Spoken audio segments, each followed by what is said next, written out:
everyone, and welcome back. We're going to be doing a deep dive today. Ooh, fun. Into self-care and self-respect. Okay. We've got two great pieces from Morningscape Mindset Media to help us out here. Nice. One is a full article, and the other one is kind of a summary of the main points. Okay. And they're both by Ferdie Delima. Oh, yeah. Delima's great. Yeah. I love his work. A wellness expert with over 30 years of experience. So.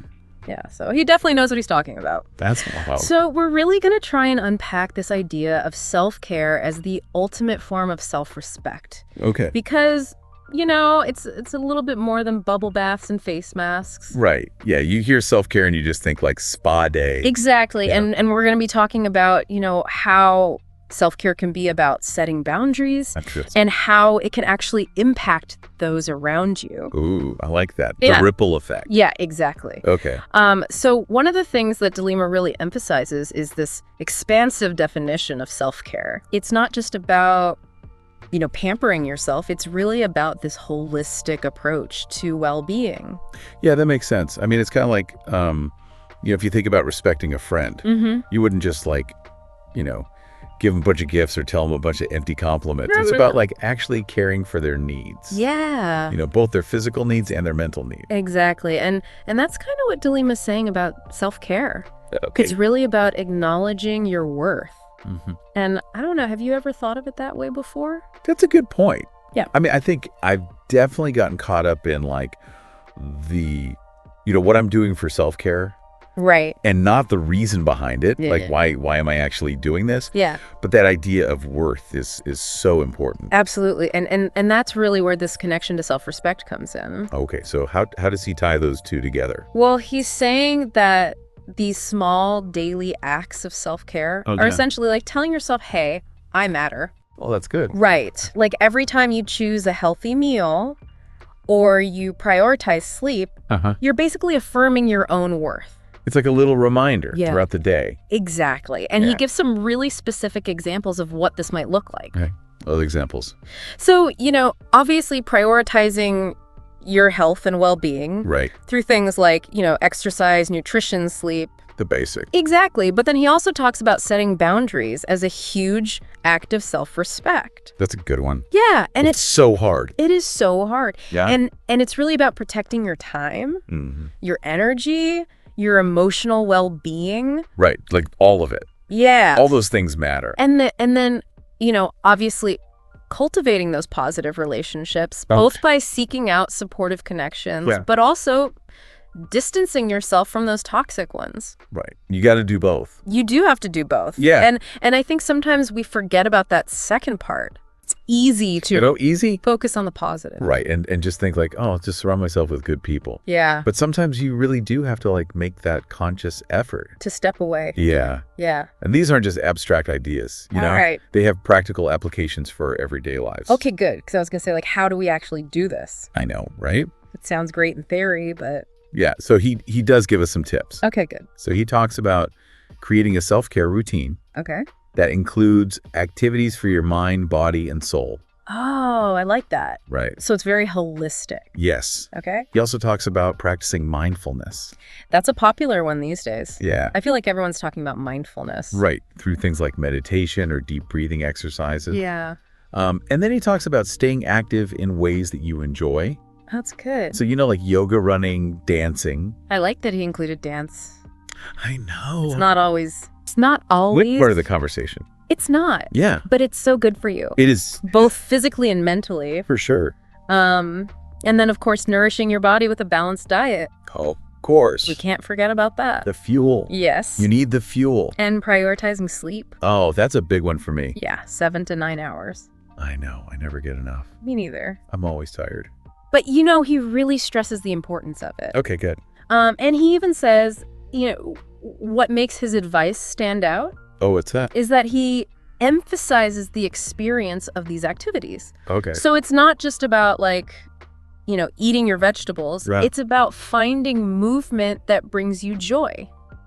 That's a good point. Right. Yeah. So it's not about like punishing workouts. Yeah. It's about finding something that you actually like to do. Like dancing. Exactly. Okay. So it's really about making choices that honor your well-being on every level. And this applies to our mental and emotional health too, right? Exactly. It's not just Not just the physical. stuff, yeah. But that's where it gets a little bit trickier, I think, with the self-respect part. Okay, so how does that play out in our minds? Yeah, I mean, like, it's easy to see how choosing a healthy meal is self-respect. Right. Versus, like, going for the fast food. But Yeah. what about, like, our thoughts and our emotions? How does self-respect tie into that? Yeah, that's a good question.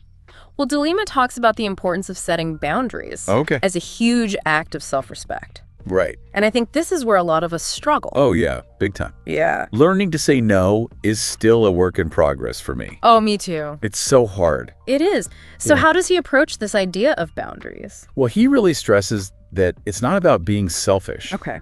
It's about recognizing your limits. Yeah. And protecting your energy, both mental and emotional. Uh-huh. He even talks about setting boundaries in our digital lives. Oh, interesting. Like turning off notifications after a certain hour. Yeah. That's so relevant these days. I know, right? It's like we're constantly bombarded with information and demands on our attention. Constantly. So, like, deliberately disconnecting almost feels radical. It does. But he's saying it's essential for our well-being. Okay. It's a way of saying, my time and energy are valuable, and I choose how to spend them. That's true. Self-respect. It is. I like that. It's about taking control. Yeah. Taking back control. Yeah. Okay. Instead of just letting the world dictate Right. how you spend your time. Yes, exactly. So we've got to set those boundaries even in our digital lives. Even in our digital lives, which Okay. is hard, It is hard, but important. important. All right. So how do we actually put this into practice? I know, right? Because, like, we've talked about these, like, broad ideas. Yeah. But, like, how do we actually make this happen in our everyday lives? Exactly. Yeah. It's almost like, we have to retrain ourselves Yeah. to value our own needs and well-being Uh-huh. as much as we value the needs of others. Yeah, it's so easy to put everyone else first. It is. And then, like, completely neglect ourselves. Totally. And Delima makes a really interesting point about this. Oh, what's that? He says that neglecting our own well-being Okay. can actually hinder our ability to help others in the long run. Ooh. I like where this is going. Tell me more. So he uses this analogy of, like, putting on your own oxygen mask on an airplane before helping others. Right. It's like you can't effectively support those around you Yeah. if you're depleted and running on empty yourself. Oh, that's such a good analogy. I've definitely been in situations where I'm, like, trying to pour from an empty cup, and it's like, it doesn't really help anyone. No, it doesn't. So we really need to prioritize filling our own cups first. Yes. So that we can actually show up as our best selves for others. Exactly. And that includes, like, tending to our emotional and mental well-being, not just the physical stuff. Right, because it's all connected. It is. But how do we actually, like, incorporate this idea of self-care, self-respect into our daily lives? Right. Because it can feel kind of overwhelming. I can. To think about, like, adding a whole bunch of new things to our already busy schedules. Yeah, I don't have time for that. Right. Well, Delima emphasizes that it doesn't have to be about grand gestures or elaborate routines. It's really about making small, consistent choices that demonstrate our commitment to our own well-being. So, like, what kind of small choices are we talking about? It could be as simple as, like, taking 5 minutes each morning To meditate or do some gentle stretching. Or maybe it's making sure to get outside for a walk during your lunch break and soak up some sunshine. I like those ideas. And I think that highlights something really important. What's that? It's about finding what works for you. Right. Maybe for someone else, it's a long bath. Yeah. Or journaling before bed. The key is to make it personal and meaningful. I love that because it's not about, like, checking off boxes on a to-do list. Exactly. It's about creating a self-care practice that feels nourishing Yes. and supportive to you. That's the key. Yeah.